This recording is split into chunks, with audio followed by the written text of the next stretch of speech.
With only 9 games taking place in the Championship this weekend, this review video may come as a breeze. What's up everyone, welcome back to a brand new video on the channel. Today, as I said in the intro, we've only got 9 games to cover today. We've had 3 postponements, but we've had some big moments. We've had players returning from injury. We've had some absolutely terrific goals, terrific individual performances. We've got a lot to cover in this weekend's games.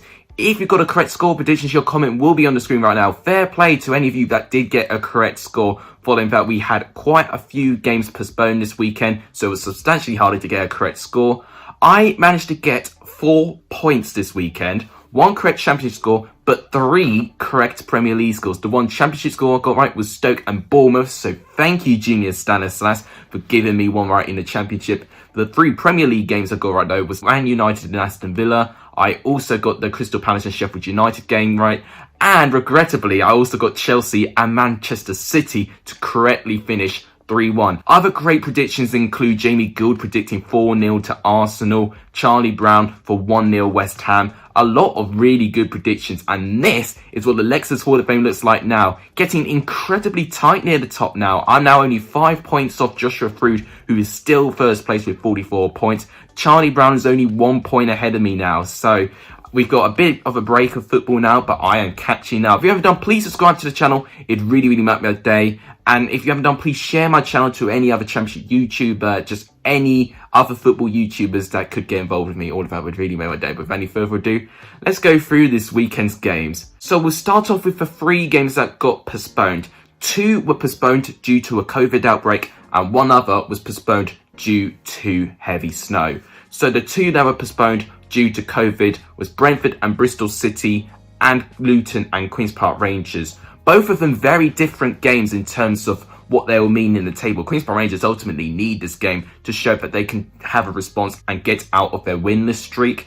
With Brentford though and Bristol City, Brentford have fallen in a couple of places for the fact they haven't played this weekend. And with the other game, Rotherham and Cardiff, it was very snowy in Rotherham, and unfortunately they couldn't clear out the snow, so the match was ultimately abandoned. So that will have to be played at a later date. A very important game for Rotherham, especially for their survival. But now let's move on to the games that actually did take place this weekend. We'll start off with Sheffield Wednesday and Derby, which was the Friday's game, and it ended 1-0 to Sheffield Wednesday. I tell you what, with Sheffield Wednesday, they are in a pretty good run of form again. This is their 3rd win in 4 matches. All of a sudden, it looks like Sheffield Wednesday have turned a corner, and following this, they are outside of the bottom 3 now, which is big news for Sheffield Wednesday. And it was Callum Patterson who got the only goal of the game. Sheffield Wednesday barely threatened though. Their biggest threat came from set pieces and free kicks. In terms of Derby, they were definitely the better side in terms of chances. The closest that Derby got to leading in the first half was from across, and Colin Kazee-Richards looked like that he did hit the ball in the net, but it came off the post. He was so unlucky that he didn't hit the target, otherwise it would have been a very easy goal for Colin Kazee-Richards. There was a well executed set piece goal by Sheffield Wednesday, and unfortunately Derby just could not find the answers, and I think on a better day they definitely would have scored a few more goals. This puts Derby back in the bottom 3. I don't think the alarm bells will be raising for Derby just yet, because their performances definitely have improved under Wayne Rooney. As for Sheffield Wednesday right now, I'll be intrigued what they do in terms of their managerial position, because they seem to be in a really good run of form. It seems that the players play better when they manage themselves, so maybe they don't need a manager. And then Birmingham's atrocious home record continues, as they've lost 8 home games this season, the most home defeats out of any side in the whole English league, which is really not a good stat for Birmingham. They've got the worst home form in the 4 divisions. I mean, that's embarrassing, really. Blackburn, for me, barely needed to get into 2nd gear, really, in this game. They were really comfortable. They got a pretty early goal. The pass from Harvey Elliott to Fine Armstrong, I mean, fair play to him. Harvey Elliott is proving to be a really good player for the Championship. He's a magician for Blackburn, and he's proving to be a very creative spark in that Blackburn team. Armstrong took the shot well, that made it 1-0 to Blackburn. Although Birmingham did have a couple of chances. It wasn't like they were not really testing Blackburn. Kaminsky had to be alert quite a couple of times. There was a couple of free kicks that just diverted just wide of the goal. Scott Hogan was put 1-on-1, and I felt he should have done a lot better. Any striker with confidence would take the ball round the keeper and score, but unfortunately, he couldn't really get enough confidence. And I think Kaminsky did very well to nullify Scott Hogan, but I think Hogan should have done better in that position personally. but the game was wrapped up in the end. Once again, a fantastic pass. Tyrese Dolan this time having a bit of individual quality and just the confidence he has, and for such a young age, he's going to be a phenomenal talent in the future. He then laid the ball off to Bradley Dack, who has scored his first goal in over a year since that really awful injury he had. And this could be the start of an amazing comeback for Bradley Dack. And for how good he was, especially in Blackburn's promotion season, Bradley Dack could be the game-changing player to have in their squad that can push them into that top 6 place. I wouldn't guarantee it, because I wouldn't say Blackburn were completely good for the whole 90 minutes. It wasn't in complete control, but they kept a clean sheet, which is encouraging signs for their leaky defence. And also, they scored 2 pretty nice goals. As with Birmingham, they need to really fix something at home, because it's just not working for them at the moment. And if this continues, Aitor Karanka will be put under a lot of pressure for sure. Then Huddersfield failed to get 6 consecutive home wins for the first time since 2003, because Reading managed to get an away victory. It was a very tight game. It really could have gone to anyone. And Huddersfield looked like they were going to get their 6th consecutive win from a fantastic start in Benzo on the right-hand side, charging forward, looping a fantastic cross, meeting the head of Fraser Campbell. That made it 1-0 to Huddersfield. And I thought this could be a pretty comfortable Huddersfield win, although Reading did start going back into it. Ryan Sheffield made a brilliant point-blank save just before the first half ended, and Reading was starting to take control in around the 35-minute mark. And then from the second half, from that dominance, Reading continued. And Lucas João, I mean, I tell you what, there's been some players who've just been absolutely exceptional, proving to be a little bit too good for the Championship. And Lucas João's proving to be one of those players. He scored a brace, and he was the difference in this game for Reading. He managed to score a pretty nice equaliser on his end. It was a long looping ball. Pretty poor defending from Huddersfield's part, but Lucas João got enough room and space, rivered past the defence and got past Sheffield. That made it 1-1. But his second goal, I tell you what, the quality and the skill to pull that off is sublime, to say the least. He gets the ball, does a back heel, gets through about 2 or 3 players and shoots in the bottom right corner. It's absolutely brilliant what Lucas João can do, and I think he's fulfilling this potential, and sometimes we've not really get to see that because of his injury problems, but this season he's proving to be such an important player for this Reading side, and that is why Reading are still keeping in touch in the top 6, which is very, very encouraging for this Reading side. Benza had 2 fantastic chances near the end of the game, which one of them Cabral made a fantastic save for, so it's definitely not alarm bells for Huddersfield. Same with Derby, because I felt both of them performed quite well, but they just couldn't really get the result that they probably their performance deserved, at least. Then Millwall's atrocious home record is also continued as Coventry get their first goals in over 6 hours of football. I mean, I tell you what, you can't blame me for not predicting Coventry to score a goal, because they have not scored a goal in 6 hours. I predicted a 0-0 draw, which actually probably would have looked a pretty realistic result. But without having scored a goal in 6 hours, 2 come at once in 6 minutes. The first one was fantastic work by Dabo, managing to win the ball off Murray Wallace in the Millwall half. Murray Wallace had a poor game, unfortunately, on his part, but Dabo managed to win it back, gave it to O'Hare, who then managed to give it to Jordan Shipley, where he had a shot that came off the post, but it came off Jake Cooper, and that made it 1-0. Very, very unfortunate for Jake Cooper, but pretty fortunate for Coventry's part. Another fortunate goal for Coventry came for their second 6 minutes later. Hamer had a free kick from just outside the box. It hit the wall. It came back to him beautifully and struck it second time, managing to get through the wall and past the reach of Bielkowski, and that made it 2-0. And honestly, Coventry could have had more. Gary Rowett introduced Troy Powell to make things happen, and he won a penalty for Millwall, so definitely he had a good effect when he came on the field. Jed Wallace managed to step up, and that made it 2-1, so at least they managed to get the game a little bit close to Millwall, but unfortunately they just did not have the confidence, and they tried playing out from the back just a little bit, and they looked very, very nervous doing it. And then following Murray Wallace, just a lapse of concentration, not picking out Callum O'Hare, he wrestles him to the ground and he gets a second yellow card for it. So pretty poor game for Millwall and Murray Wallace overall. A fantastic win for Coventry. If they can continue this away form and they can get wins away from home, then maybe Coventry may be finishing in a better position than I would have ever expected. As with Millwall, are they in the same precarious position as Birmingham? If this home record continues, which is not getting any wins at home at all, they definitely going to have that. I think they've only had one home win all season, Millwall. They definitely need to improve their home record, which has been such a big asset to them staying in this division. If they don't have it, then Millwall could be in danger. And then Norwich just cannot stop winning right now. They managed to pick up a 1-0 victory against Barnsley. I know they had a defeat quite recently following the injuries that they had and the lack of squad players they have. But Barnsley was not going to be an easy test for them. And they've just got the squad, Norwich. They've got such a strong squad that even with injuries, they can definitely fulfill performances. It was a very tight opening. I think Barnsley had the first big chance where COLLAB managed to hit the post. He has hit the post so many times this season, COLLAB. Really, really unlucky on his part.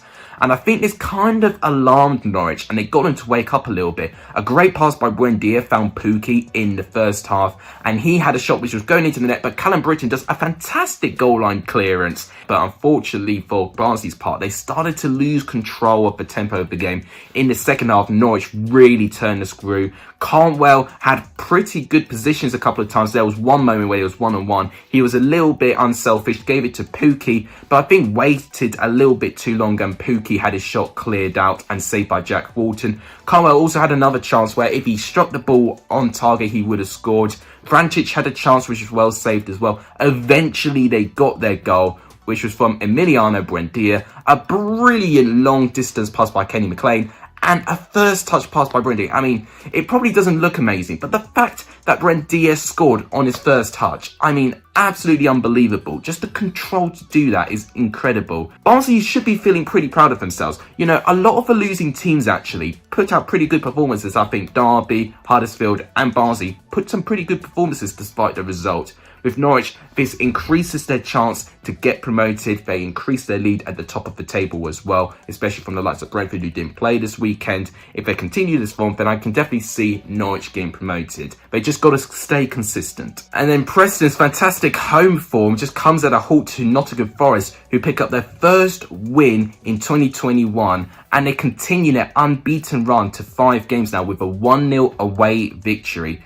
It was really, really close. I mean, not many chances, if to be frank, to be honest with you, especially in the first half. And there was doubt that this game was going to take place following the very heavy snow in Deepdale. But the staff did incredibly well to clear the snow out of the way and to let the match continue, something that Rotherham unfortunately couldn't manage to do with their game against Cardiff. But with Preston, they just really were unlucky, especially in the second half, because they hit the crossbar twice in the second half. And Nottingham Forest only had one shot on target, which was their penalty. But it ended in a goal. Lewis Grabban managed to drive forward in the centre.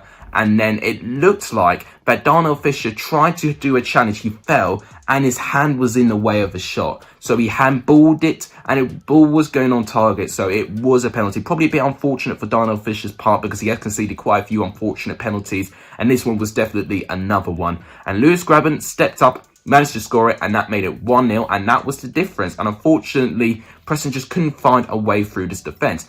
And to be honest, in the attacking sense, there was quite a few encouraging signs. Anthony Knockhart looked really good for Nottingham Forest. Sammy Amiobi looked really, really good as well. So Nottingham Forest are definitely improving under Chris Hughton now. I could definitely see that. They definitely are not dropping very silly points from now on. In terms of Preston, it's a bit of a shame following their fantastic home record recently, but now they've lost it to that and not much quality in the attacking third, which I think is a little bit of a worry in my opinion. Then to a very close game, a battle of the top 6, Swansea and Watford, which ended 2-1 to the home side Swansea.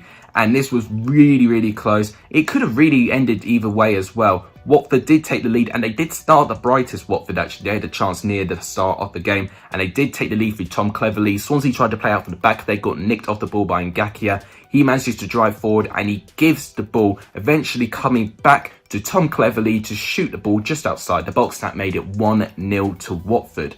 But Swansea from that goal just seemed to wake them up a little bit. And now all of a sudden, especially in that right-hand side where Connor Roberts was, he was driving forward and he looked very, very dangerous. And Watford were really struggling to deal with him. Andre Ayew had a couple of shots which were saved by Ben Foster. He was determined to keep that clean sheet, let me tell you. But that was ultimately denied by Jamal Lowe. Mark Gueye, former Chelsea player, was absolutely brilliant with that. He charged forward as a centre-back, gave it to Corey Smith, who then gave the ball to Jamal Lowe just outside the box. And then he shot the ball coming just in the inside of the right-hand post, getting to the other side of the net, which made it 1-1, and a brilliant celebration for Jamal Lowe as well. But with the second goal for Swansea, it was that Corey Smith-Jamal Lowe connection once again. This time Corey Smith with a looping cross, and then eventually Jamal Lowe getting the final touch, getting into the net, and that made it 2-1 to Swansea.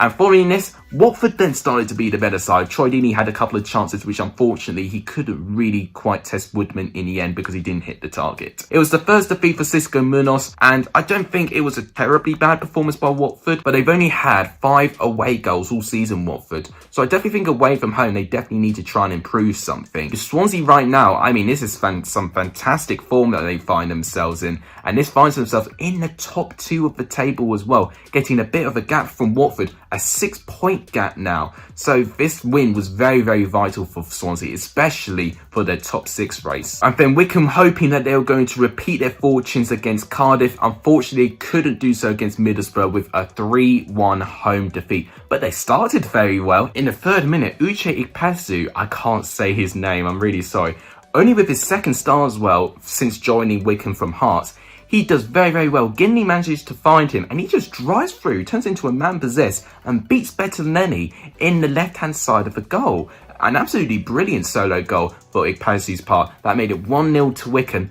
But despite getting an early goal, Wycombe just couldn't find that second to really kill the game off. And following, it was only by a 1-goal margin. Middlesbrough just kind of woke up from it and they started to really turn the screw. It was only a matter of time when Middlesbrough can turn the game on its head, and they did so, likewise with Coventry getting 2 goals in 6 minutes. First one coming from Marcus Brown from a Paddy McNair corner. He manages to head the ball in, and with Marcus Tavernier, he does very well, driving from the right-hand side, just inside the penalty box, shooting past Allsop. That made it 2-1. To be honest, from that scoreline, the game was really, really close. Middlesbrough had chances, Wycombe had chances, especially from Daryl Horgan as well and Scott Cashkay. They both had probably the closest chances of the game. But the game was ultimately won by Chuba Akpom, once again from a Paddy McNair corner. Chuba Akpom managed to get the final touch and made it 3-1 to Middlesbrough. Following this win, they are only 1 point outside of the top 6. Wycombe right now, I mean, if they'd have beaten Middlesbrough, which probably would have been a bit of a daunting task, but if they did,